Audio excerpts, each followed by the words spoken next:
안녕하세요. 위험물 강의를 담당하고 있는 장지은입니다. 오늘은 제2강 저희 위험물 규정의 소개를 진행을 하고자 해요. 저희가 1강에서 위험물 관련된 정의를 살펴봤고 위험물 정의 관련된 부분에 있어서 또 법적인 근거에 대한 부분을 저희가 살펴보았어요. 그럼 이번에 2강에서는 위험물 규정 관련된 부분을 소개할 건데 이 부분에 대한 것은 저희가 항공위험물 관련해서 공부를 하는 부분이기 때문에 저희가 IATA DGR이라고 하는 위험물 규정에 대한 부분이 어떻게 구성이 되어져 있고 어떤 내용을 다루고 있는지에 대한 부분을 살펴보는 걸로 진행을 하도록 할게요.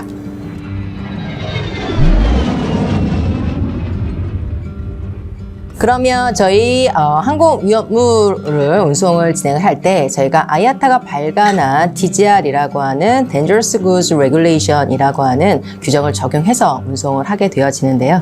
이 DGR이라는 규정 같은 경우에는 총 10개의 섹션과 어펜딕스로 구성이 되어져 있어요. 그래서 각각의 섹션에서 어떤 내용을 다루고 있는지를 이번 강의에서 저랑 같이 한번 살펴보는 시간을 가져보도록 할 거예요.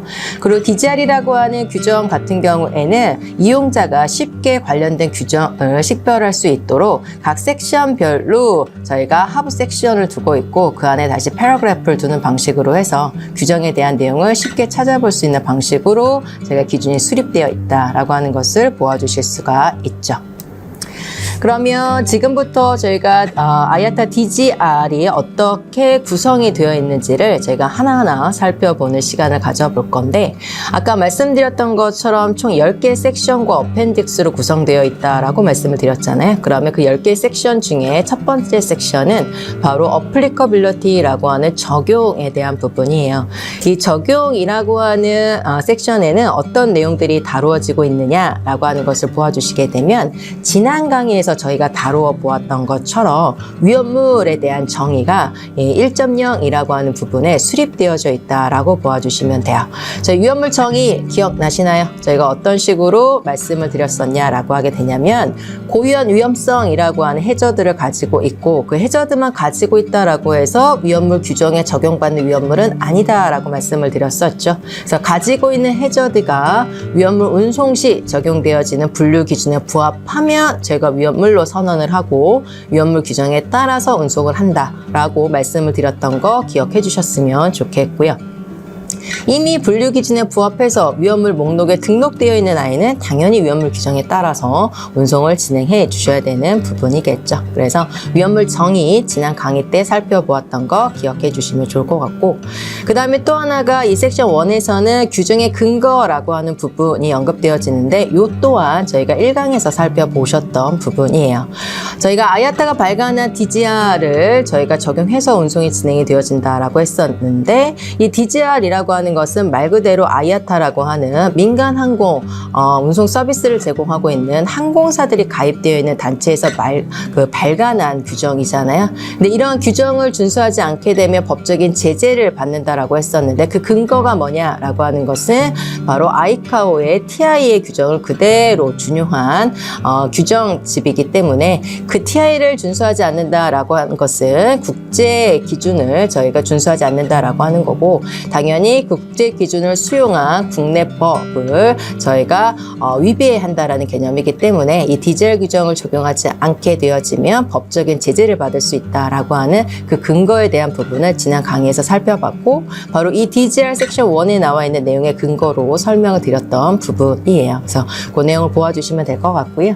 그 다음에 섹션 1에서 중요하게 또 보아주셔야 되는 부분 중에 하나가 바로 뭐냐라는 것은 화주와 그 다음에 항공사라고 하는 항공 화물 관련된 부분에 있어서 저희 사업자라고 하는 부분에 있어서 각각의 책임의 분할에 대한 어떤 부분의 책임을 가지고 있는지에 대한 부분이 언급되어져 있죠. 이것은 저희가 제 3강에서 좀 살펴보실 거예요. 그래서 운송 주체들의 있어서 각 위험물별의 책임에 대한 부분은 어떠한 범위로 선언되어 있는지를 저희가 한번 살펴볼 거고 제3강에서 다룬다라는 거 보아주시면 되겠죠. 그 다음에 교육의 요건이라고 하는 부분, 저희가 위험물 운송과 관련된 자들은 반드시 자신이 책임지고 있는 그러한 직무가 무엇이냐에 따라서 관련된 교육을 받아야 된다라고 보아주시면 되고, 당연히 그런 교육을 통해서 안전하게 화물을 운송할 수 있다라고 하는 것을 보아주시면 되겠죠. 그래서 섹션 1에서는 지난 강의에서 살펴보았던 내용, 다음 강의에서 또 살펴볼 내용들을 다루고 있는 것을 살펴보아 주실 수가 있다라는 거고요. 그 다음에 섹션 2 같은 경우에는 limitation이라고 해서 제한이라고 나와 있는데, 이 제한에서 언급되어지고 있는 내용은 어떤 내용이냐라고 하게 되냐면, 일단 첫 번째는 저희가 forbidden이라고 해서 운송 금지 위험물이라고 하는 부분이 다루어지고 있어요. 그래서 저희가 운송 금지 위험물이다라고 하는 것은 너무 불안전해서 저희가 항공으로 절대 운송하면 안 되는 그런 위험물도 있고, 또는 원래는 운송 금지 위험물이지만 관계 당국의 허가, 면제, 승인을 받게 되면 운송할 수 있는 아이들도 있거든요. 그와 관련된 내용들이 저희 섹션 2에서 제한이라고 하는 타이틀 아래 규정이 수립되어 있는 것을 보아주실 수가 있고, 이 섹션 2에서 여러분하고 다음 차시에서 저희가 강의를 통해서 살펴볼 내용 중에 중요한 파트가 하나가 있는데, 바로 그것이 무엇이냐라고 하면 바로 히든 디지라고 하는 부분이에요. 그래서 히든 덴저러스 구즈라고 하는 것은 뭐냐라고 하는 것을 보아주시게 되면,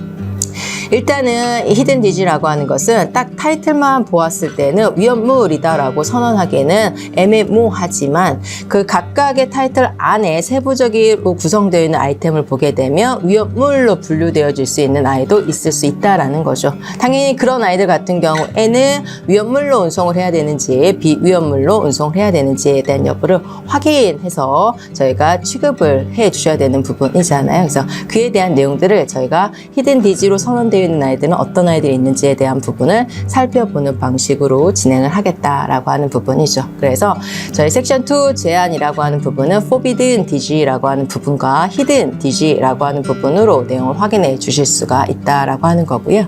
여기에서 조금 더 나아가서 저희가 또 살펴보실 것은 뭐냐면, 미량의 위험물 또는 소량의 위험물에 대한 부분들도 살펴볼 건데, 이런 개념에 대한 부분은 나중에 저희가 강의를 통해서 여러분에게 안내를 해드리는 방식으로 설명을 드리는 걸로 진행을 하도록 하고요. 미량의 위험물이 뭔지 소량의 위험물이 뭔지에 대한 부분을 구분해서 설명을 드리도록 할게요. 그 다음에 또 하나는 뭐냐면, 국가나 항공사의 variation이라고 하는 변경 조항이라고 하는 부분인데, 이 DGR이라고 하는 것은 위험물을 안전하게 운송하기 위한 최소 기준이라고 보아주시면 돼요. 그런데 어떤 국가나 어떤 항공사들 같은 경우에는 더 안전하게 해당되는 위험물을 운송하기 위해서 더 추가적으로 요구하는 기준들이 수립되어질 수가 있거든요. 그것을 저희가 바로 variation이라고 하는 변경 조항이라고 하는 부분이고, 그러한 내용들도 당연히 운송하는 자 또는 화물을 운송 의뢰하는 자 또는 접수하고 운송하는 자 같은 경우에는 당연히 고려해 주셔야 되는 항목 중에 하나이다라고 하는 것도 보아주실 수가 있겠죠. 그래서 그 국가나 또는 그 항공사를 이용한다, 당연히 DGR 규정뿐만이 아니라 이런 variation까지도 고려해서 운송을 진행해 주셔야 된다라고 하는 것을 보아주실 수가 있어요. 그 다음에 이제 섹션 3라고 하는 부분은 저희가 분류라고 하는 클래시피케이션이라고 하는 부분인데, 1강에서도 말씀을 드렸지만 해저들을 가지고 있는 아이가 운송 시 적용되어지는 분류 기준에 부합해야지 저희가 위험물이라고 말씀을 드렸었잖아요. 그러면 그 분류 기준이라고 하는 부분이 바로 섹션 3 분류라고 하는 곳에 언급되어져 있다라는 거죠. 그래서 위험물이라고 하는 아이는 가지고 있는 그 위험성에 따라서, 위험의 형태에 따라서 저희가 총 9가지 클래스로 나눠 볼 수가 있다라고 하는 거고, 그 클래스를 구분하는 기준이라고 하는 부분이 바로 섹션 3에 나와 있고, 저와 함께 앞으로 살펴보실 내용이다라고 하는 것을 보아주시면 될 것 같아요. 그래서 제 섹션 3라고 하는 것은 운송 시 적용되어지는 위험물에 대한 분류 체계라고 하는 부분을 저와 같이 살펴보는 시간을 가져볼 거다라고 하는 거 봐주시면 되고요. 그 다음에 섹션 4 식별이라고 하는 것은 무엇이냐라고 하게 되냐면 저희가 위험물의 정의에 부합해서 위험물로 선언이 되어져서 진행이 되어진다라고 하게 될 경우에는 위험물로 운송하기 위해서는 반드시 번호와 이름이 지정이 되어진다라고 제가 1강에서 말씀을 드렸던 부분이 있는데 그 지정되어지는 번호를 바로 저희가 UN 넘버라고 칭하고 이름이라고 하는 부분을 바로 proper shipping name이라고 하는 고유 선정명, 적정 선정명, 저희가 위험물에 부여된 정식 운송 명칭이라고 하는 부분이죠. 그러면 그러한 부분들에 대한 식별이 선행이 되어지고 이제 저희가 운송이 진행이 되어지는 부분인데 이 바로 섹션 4 식별이라고 하는 부분이 바로 위험물에 부여된 UN 넘버와 그다음 proper shipping name을 식별할 수 있는 섹션이라고 하는 것을 보아주실 수가 있고 운송 시 저희가 적용이 되어지는 상세 기준들이 저희가 수록되어 있는 섹션이다라고 봐주시면 돼요.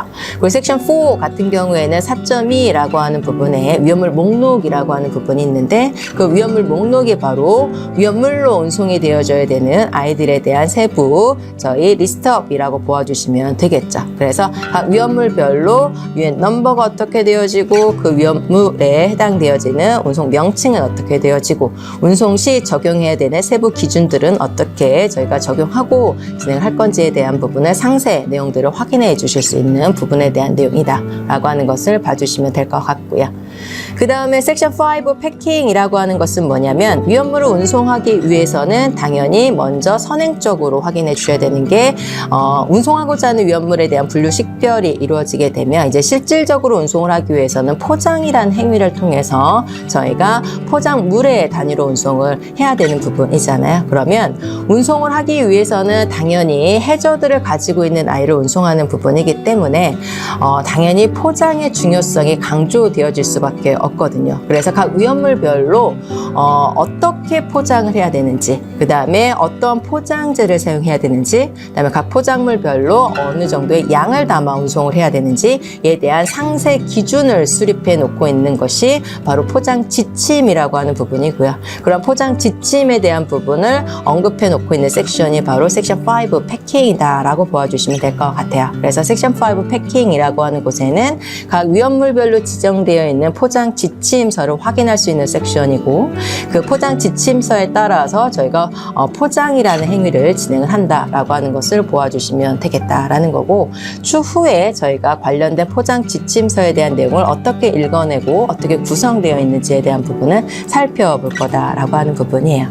그 다음에 섹션 6 같은 경우에는 포장재의 규격 또는 성능 시험이라고 하는 부분인데 저희가 위험물이라고 하는 것은 해저들을 가지고 있는 아이이기 때문에 운송지 접하는 외부 환경에 의해서 쉽게 그 위험성이 표출되어지면 안 되겠죠. 그래서 사용하는 포장재 또한 저희가 성능에 대한 부분에 있어서도 당연히 안전성이 확보되어져야 되는 부분이에요. 그래서 위험물을 담을 수 있는 포장재라고 하는 부분에 있어서 제작과 관련된 기술 기준이라든지 그다음에 운송 시 저희가 접하는 외부 환경에 충분히 견뎌낼 수 있는 그런 성능을 갖고 있는지에 대한 또 시험을 통과한 포장재에 위험물을 담아서 저희가 포장해서 운송을 해야 되는 부분이기 때문에 그와 관련된 내용이 바로 섹션 6 포장재의 규격 및 성능 시험 등에 언급되어져 있다라고 하는 것도 보아주실 수가 있고 그러한 성능 시험을 통과한 포장재 같은 경우에는 포장재 겉면상에 또 표기를 하게 되어지는데 그 표기를 통해서 어떤 성능 시험을 통과한 포장재인지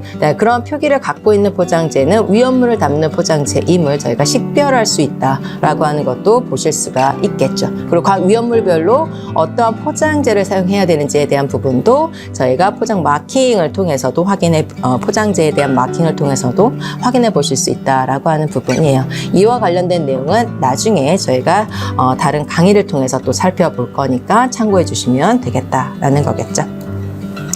그 다음에 섹션 7 같은 경우에는 마킹과 라벨링 관련된 부분이 언급되어지는데 당연히 위험물을 담고 있는 포장물이다 라고 했을 때에는 어떤 위험성을 가지고 있는 위험물을 담고 있는지를 당연히 포장물 겉면상의 표기와 라벨을 통해서 식별할 수 있도록 해야 되는 부분이겠죠. 당연히 요구되어진 마킹 레이블 같은 경우에도 표준화가 되어 있어서 저희가 식별해서 진행을 하실 수가 있는 부분이고 당연히 어떠한 표기와 라벨을 진행해 주셔야 되는지에 대한 대한 부분도 규정에 언급되어 있다라는 거죠. 그게 바로 섹션 7이라고 하는 부분이고 섹션 7에 따라서 마킹 레이블을 해 주셔야 된다라고 하는 것도 보아주시면 될 것 같아요.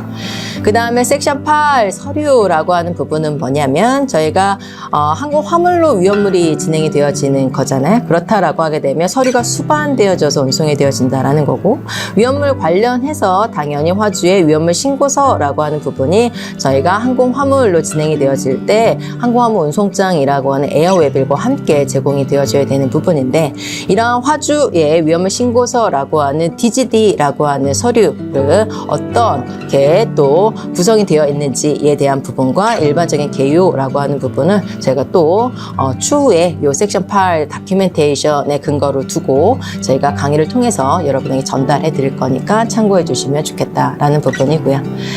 섹션 1부터 섹션 8까지는 당연히 화주의 책임 사항이라고 보아주실 수가 있고 화주가 위험물 규정에 따라서 분류 식별, 포장 마켓, 라벨, 서류까지 해서 저희가 제공되어지는 서류와 포장물을 이제 접수하는 단계부터 저희 운송인이 당연히 책임의 소관으로 둘 수가 있는데 접수, 보관, 탑재, 운송하는 부분에 있어서 따라야 되는 규정은 바로 섹션 9 취급에 언급되어져 있다라고 하는 것을 보아주실 수가 있어요. 그래서 저희 항공운송 사업자 같은 경우에는 섹션 9에 근거해서 화주가 지시하는 위험물에 대한 포장물과 서류들을 접수, 보관, 탑재, 운송을 진행한다라고 하는 것을 보아주시면 될 것 같고요.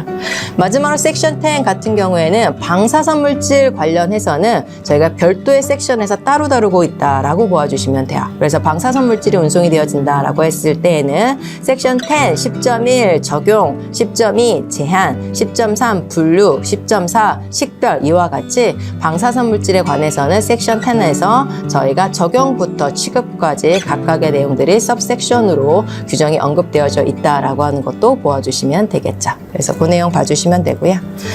네, 마지막으로 DGR이라는 규정집을 저희가 활용해서 규정을 적용해서 운송이 되어진다라고 했을 때 규정 앞에 저희가 이러한 참조 기호라고 하는 부분들이 언급되어지는데 당연히 그런 기호들에 대한 의미를 제대로 이해하고 적용해 주셔야 되는 부분이겠죠. 그래서 하나 정도 확인해보고 가자라고 하게 되냐면 어떤 규정이나 어떤 아이템 앞에 네모라고 하는 심벌이 보인다라고 하게 될 경우에는 아이아타가 발간하는 규정은 애뉴얼 베이스로 개정이 되어지거든요. 그러면 작년도에는 저희가 없었던 규정이 올해 새로 규정이 들어온다라고 하는 개념으로 이해를 해주시면 되는 부분이에요. 그래서 네모라는 심벌이 있다. 그럼 신규로 규정이 또는 신규의 아이템이 삽입되어지는 것을 보아주실 수 있다라고 하는 거고요. 방금 전에 말씀드렸던 것처럼 위험물 규정은 애뉴얼 방식으로 개정이 되어지는 것을 보아주실 수가 있고 1월 1일부터 12월 31일까지 적용이 되어지고 그게 매년 개정이 되어진다. 현행화 되어진다라고 보아주시면 되고요. 영어 버전이 저희가 발행이 되어지는데 영어 버전 이외에도 중국어, 독일, 프랑스, 러시아 등과 같은 6개의 언어 버전이 또 발행이 되어진다라고 하는 것을 보아주시면 되고 영어 버전과 다른 언어 버전이 상충이 되어진다. 그리고 영어 버전이 항상 우선시 적용이 되어진다라고 하는 것도 보아주시면 될 것 같아요. 그래서 이번 강의에서는 저희가 적용하는 항공위험물 운송 시 적용하는 위험물 규정과 관련된 부분에 있어서 어떤 목차로 구성이 되어 있는지를 살펴보았고 어떤 내용들을 향후 저희가 배울지에 대한 부분을 살펴보았다라는 거 살펴주시면 되고 제3강에서는 저희가 아까 잠깐 말씀드렸던 것처럼 위험물 취급과 관련된 부분에 있어서의 운송 주체들에 대한 부분에 있어서의 책임이라고 하는 부분을 다룰 거니까 그 내용도 참고해 주시면 좋겠습니다. 감사합니다.